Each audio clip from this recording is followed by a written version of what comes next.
We are live. We are live. Ladies and gentlemen, boys and girls, children of all ages, we are live. And this morning on the Huddle, we are going to be tackling the question, when your live stream ends and you end the broadcast, what are the next steps you should be taking to get your live stream to get more replay views?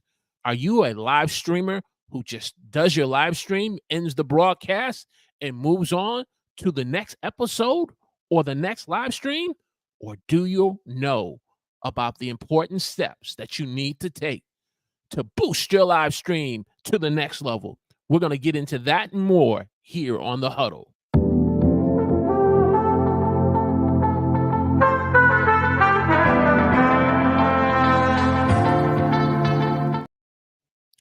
Good morning, everyone, and welcome to the Huddle. I'm your host, Walter Strong.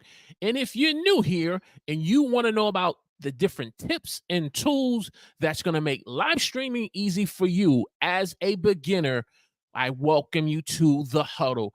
And if you're watching me this morning live on YouTube, let me know in the chat where you're watching me from.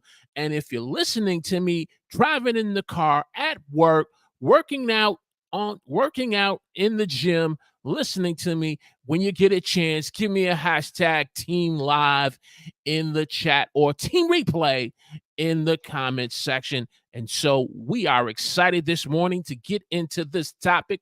I want to say good morning to the one, the only, the man all the way from London, Mr. Ash Bolin in the house. Good morning. And you know what, fans, Huddle community, we can't have a Huddle without that good tech troublemaker in the house this morning. Good morning. So as you're just joining me coming in, we're going to get into some tips and some strategies on helping you to boost your live stream to the next level once you end that broadcast, and making sure you can get some replay views on it. Because let's face it, live streamers, content creators, YouTubers, whatever your title is called, hey, we put a lot of work into this content that we make before the audience that we want to reach. And what can be very discouraging, what can be very frustrating, what can be very head scratching is when you put a live stream together that you had so much hope and promise in, and then once the live stream ends, you see the initial views that came in from those who were watching live, but only to see your live stream unfortunately fizzle out and not really get more replay views, whether if you're trying to get it into search, whether if you're trying to get recommended, or if you're trying to get on someone's homepage, it can be very frustrating. Well, what I have learned in my live stream journey is that you just don't end the live stream once you end the broadcast. You don't end the live stream by saying, hey, just watch my next video. That's going to pop up that YouTube recommends, and just leave it there and don't do anything else. No, if you're doing that, if when in the past, when I was doing that, the replay views were not there. And so let's get into this conversation in the content on how to boost your live stream replay views. All right. Tip number one. It's important that I've learned, and I'm hoping that you learn today, that you look at your title and your thumbnails once the replay ends. The live stream ends and you end the broadcast. Look at, first of all, the way you've titled the live stream. Do you have it titled in such a way where it gives me, a viewer, or someone else the interpretation of what they're seeing is that this is still a live broadcast, or a just recent live broadcast?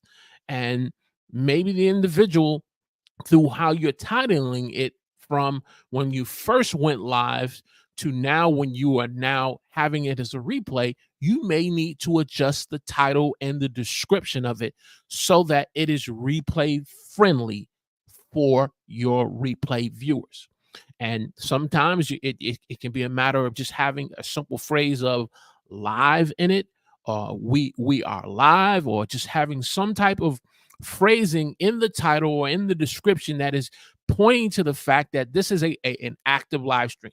And so you need to just go in and make some adjustments to the title so that way it's replay friendly. Another thing that we as live streamers have to use as a good practice is our thumbnails, because sometimes thumbnails that are designed either through Canva or we get through a third party person to make our thumbnails, they may have different phrases like "we are live," or they'll have a live stream symbol on it. And again, it gives the viewer, whether if they're watching by mobile or desktop or even on a smart television, it's giving the viewer the impression that this is a live stream video. And sometimes when an individual sees a live stream, it doesn't give them the understanding or the concept of seeing that how long is this live stream going to be, and can I devote the time to sit here and watch your content? However, when it's in the replay aspect and it shows how long that the live stream had went for, and you've removed those things, it's going to make it more replay friendly.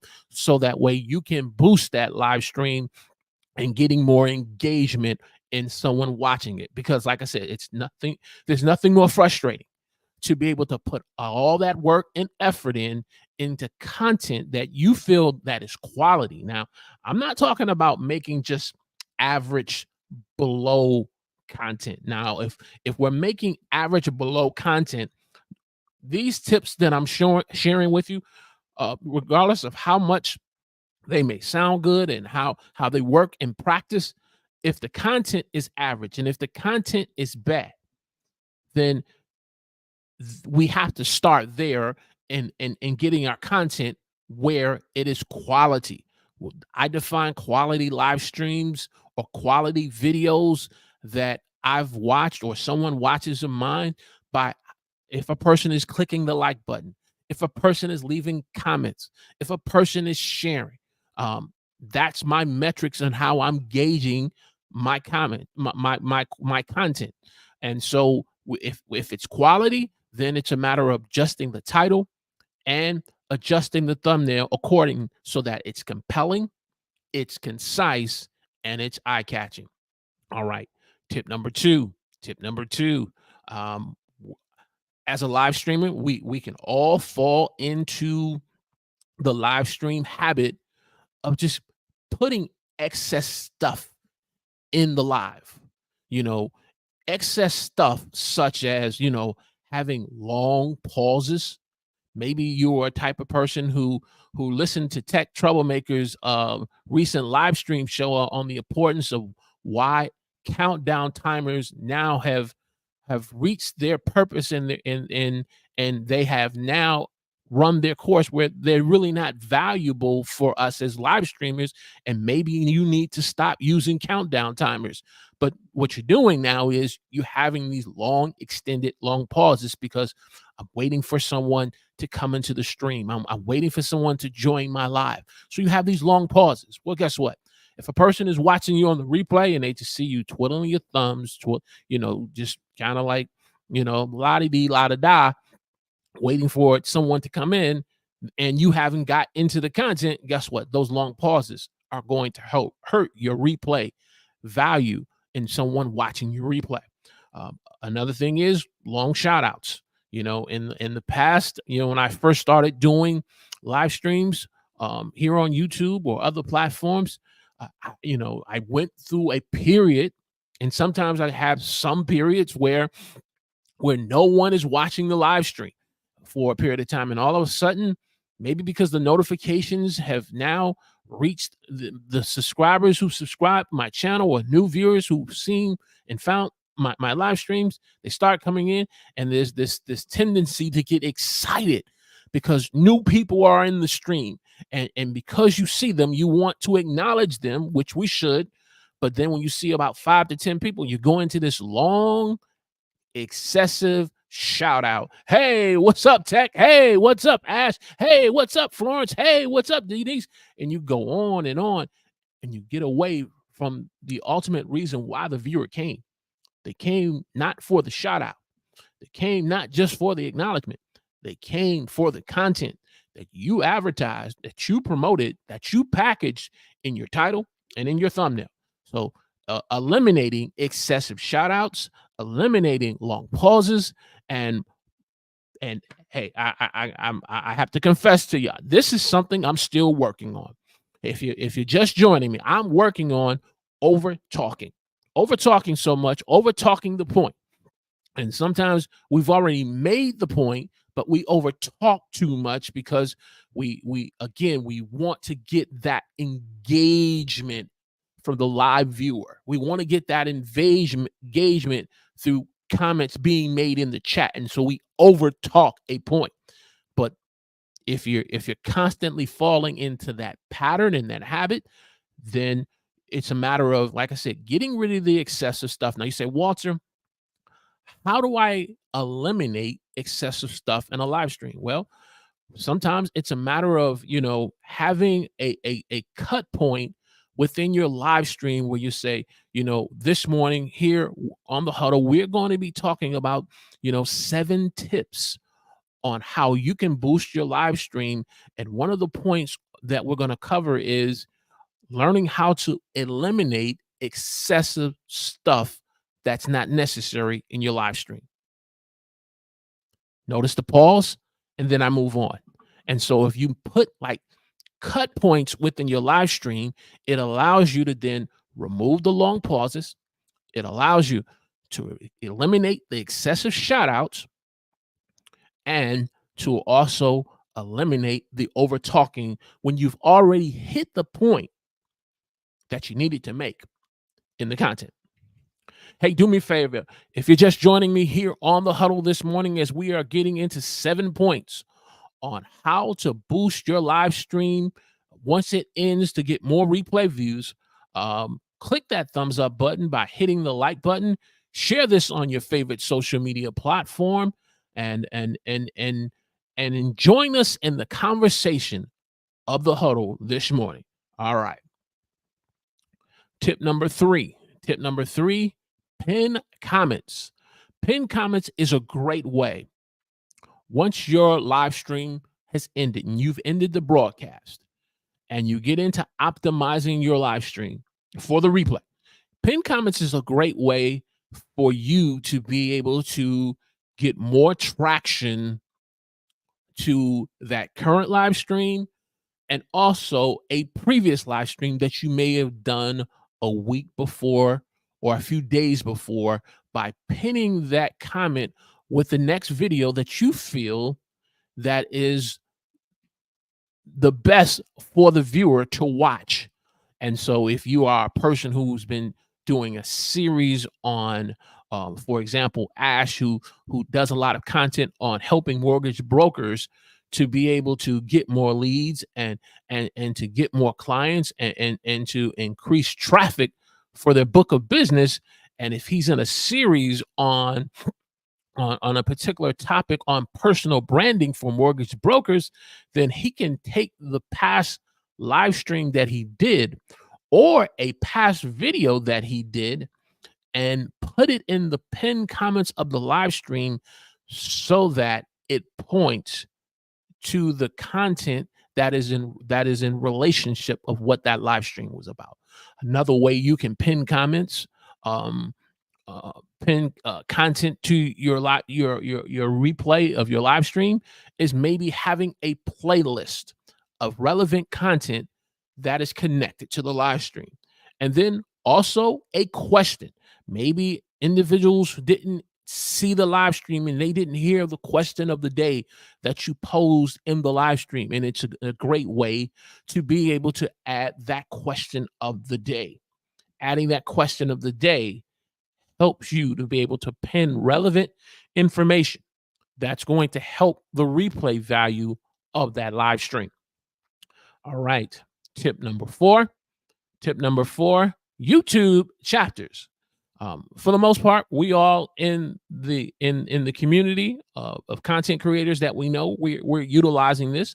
But for beginners who are just starting on YouTube, and for beginners who are just starting to do live streams, you may not be aware of where or how to use YouTube chapters. The first way is manually adding them, taking the time codes and manually adding them.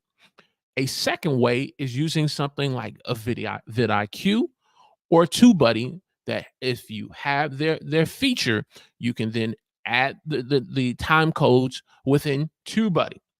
And then a third way is through auto chapters.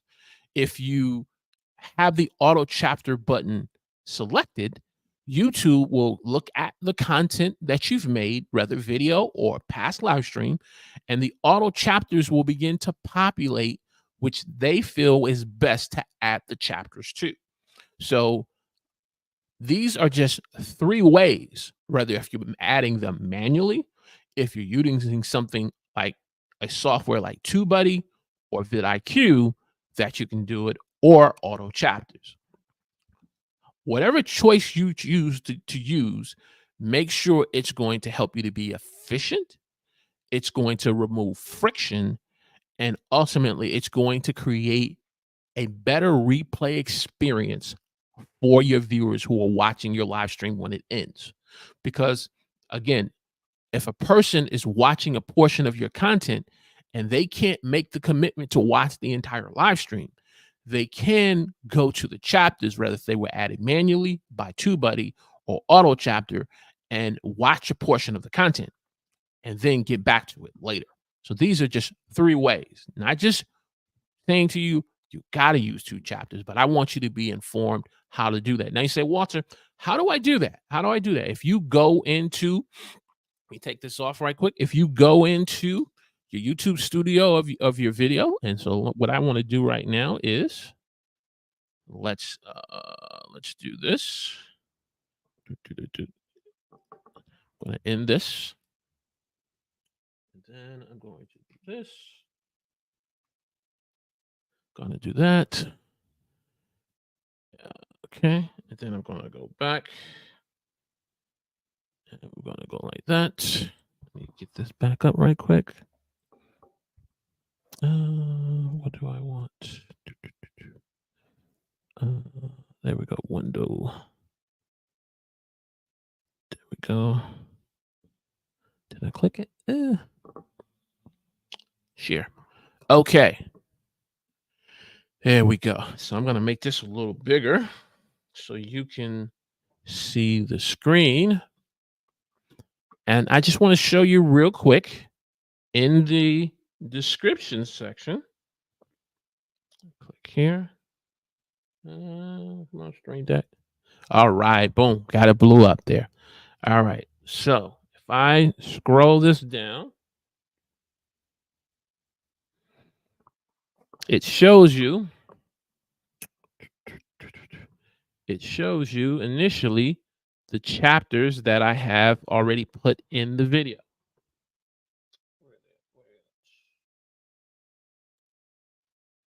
Okay, so it shows you initially the chapters that I already have in the video of this current video that I have.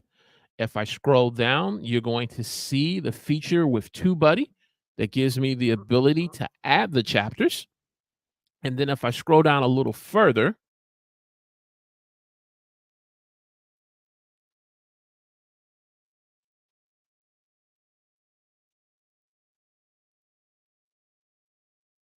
it will show you the auto chapter section where you can add, where YouTube will add the auto chapters.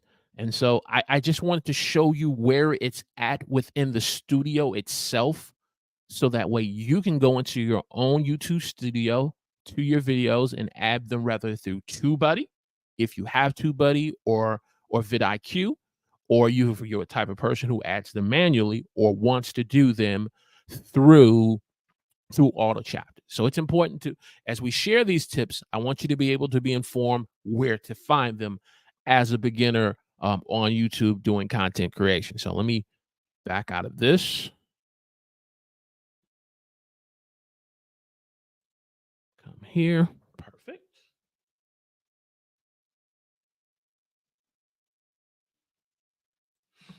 All right, perfect. So we got that back up. And so again, that's the pinned comments. Like, share, Pin comments, YouTube chapters. There we go. So it gives you the ability to utilize YouTube chapters and the different ways you can add them. And so you can ultimately provide a great replay value for your viewers. Hey, if you're just joining me, we are talking about 7 tips on helping you to boost your live stream replay views once you end the broadcast so you can get more engagement on that content that you made. So do me a favor, click that thumbs up button for me. Share this on your favorite social media platform. And if you haven't subscribed to the Huddle with Walter Strong III, I want to encourage you to subscribe to the channel because we're about sharing tips and tools about helping you to make live streaming easier for you as a beginner. Let's just look and see who is engaging with us here on the chat. So text says, Team Live. All right. That's right. That's right. Ash says, and it begins. Yes, sir. And it begins. Hey, if you're just joining me and you're watching me live here on the Huddle, let me know in the chat where you're watching me from. Give me a hashtag Team Live. Which of these tips are you using to boost engagement for your replay views? Let me know in the chat. And if you're watching the replay, give me a hashtag Team Replay in the comments section. All right. All right. So we are at tip number 5, playlists. Adding playlists of live stream content that you've made in the past is a great way for you to boost your live stream. Whether if that playlist consists of a series that you did in content in previous live streams, if it's video podcasting episodes, you can put together the episodes as a way of boosting the previous live stream, or just related videos that you've done in the past, but are related to the recent live stream that you've done. Adding a playlist is a great way of helping you to boost your live stream.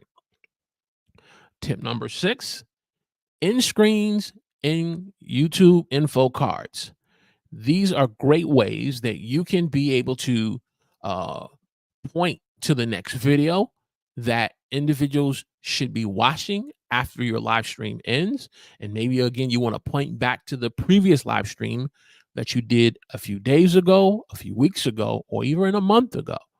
That next video, or the best video that YouTube feels that your viewers that are watching the replay should be watching. And again, utilizing playlists through end screens and YouTube cards. Tip number 7, repurposing your content helps you to be able to boost the replay views of a previous live streams.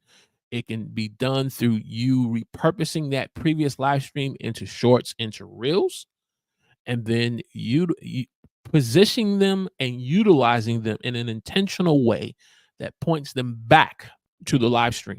The same thing can be said for video clips that you clip from a previous live stream, and also through podcasting. If you are a person who is into podcasting, and you can download the audio version of that live stream into your podcast, and then make reference of that in the podcast, that if they want to see the video portion of it, you can point them back. So repurposing is another great way of boosting your live stream replay views.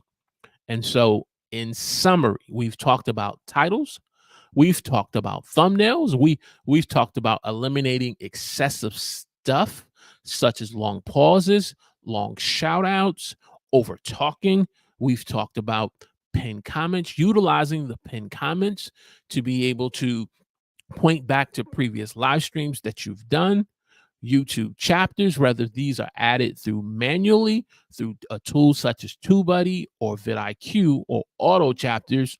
And we've talked about playlists, we've talked about end screens and info cards, and repurposing. And so the question of the day that I have for you, my fellow content creator who is watching us this morning, either live or on the replay, which of these tips are you utilizing to help boost live stream replay views? Because if you are not utilizing these 7 tips and you're just ending the broadcast, you unfortunately, you're not putting the live stream in the best position when you end the broadcast to get more replay views. And eventually, because YouTube is a platform filled with so much content, with that is pulling for viewers' attention, whether on the topic and the subject that you just covered or something else. Not utilizing these tips does not put your content in the best position to get in front of the viewer, whether if it's on their homepage, whether if it's through suggested or through browse. It's not putting it in the best position. And so I want to I wanted to share these tips with you on how to do so. And so if you have a question or a comment, I want you to do me a favor and put a Q in front of the question. And if you have a comment, put a C in front of the comment on how you've utilized these tips or some of these tips to boost engagement. So let's just jump back over to the chat and see who's with us. I see Tech and I see Ash. Okay, perfect. We've been covering this morning 7 tips on how to boost your live and get more replay views so that you, as a live streamer, as a content creator, especially if you're a beginner, we wanted to share these tips with you to make live streaming easier for you as a beginner. And so as we are waiting for some questions with a Q in front of it or a comment, I want to say good morning to my dear sister Florence from Equip Institute, Power, Productivity, and Planning live stream guru and specialist. Hey everyone, good morning. Good morning. Or you were late. Sorry, it's okay. But you're here at the party anyway. You're here at the party anyway. We've just been covering, Florence, 7 tips on how to boost your live stream replay views.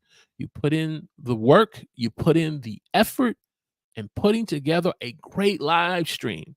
And it may be a live stream that was very engaging with a certain portion of viewers, or it may have been a live stream that had very live view engagement. And then the question then becomes, what do you do with the content from there? Do you just end the broadcast and just move on to the next live stream with hopes that, okay, maybe this one wasn't as favorable and I'll get them on the next one? Or do you go and look at that previous live stream and you, as we talked about, looking at your title and your thumbnail, looking at adding YouTube chapters, looking at adding pinned comments, the different things that we've talked about this morning. And these are our practices, best practices we all should be using, and not just from a live stream content standpoint, but even if you're uploading regular video content, regular video content. This is best practices that we should even be using on previous uploaded videos. And if we're doing these best practices, it's going to allow me and you to be in the best position so that way our videos can get recommended into search. Our videos can be, found in search, recommended and suggested, and found on the home page or the browser page, because we're putting these best practices into play to help our replay viewer engagement. Let's see here. Text says, great show. Thank you very much. Great show. Great show, Florence, last night. Definitely. She definitely did. If you have a question or a comment, put a Q in front of a question, C in front of the comment. Tex has a comment. Psychologically, we love to hear our name and call out people. This boost community engagement. It does, and I agree with that statement. However, I because YouTube has become so competitive and so much content is being put onto YouTube every day. I wouldn't dare to try to put a number to it of how much content is being put on YouTube. And then you talk about the content that you or I are trying to put out before viewers. Um, the replay value of live streams and videos have become so much more important now, so that we can keep people watching more of our content and longer on the platform, because at the end of the day, that's what YouTube wants.